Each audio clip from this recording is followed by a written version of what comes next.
ఉన్నట్లయితే ప్రార్థన చేసుకుందాం. ప్రియా పరలోకమందున్న మా కన్న తండ్రి, పాఠం చెప్పే నాకు మంచి జ్ఞానాన్ని, వినేవారికి గ్రహించుకునే మంచి మనసును దయచేయమని ఈ చిన్న ప్రార్థనని క్రీస్తునామం అడిగి వేడుకుంటున్నాం పరమ తండ్రి.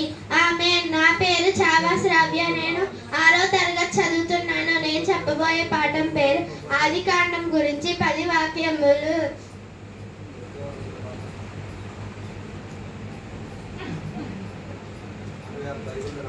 అరవై 66 పుస్తకములలో మొదట కూర్చబడినది. బైబిల్ గ్రంథంలో మొదటి పుస్తకము, ధర్మశాస్త్ర గ్రంథంలో మొదటి పుస్తకము, పాత నిబంధనలో మొదటి పుస్తకము.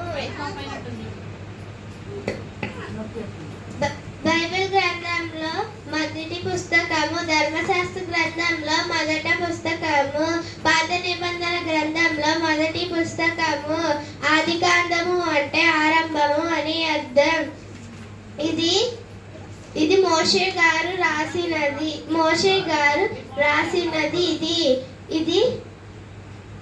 ఇది ఆరంభానికి బైబిల్కి పునాది లాంటిది. దేవునికి మనుషులకి సంబంధం తెలియజేసేది. ఆదికాండం 50 అధ్యాయములు.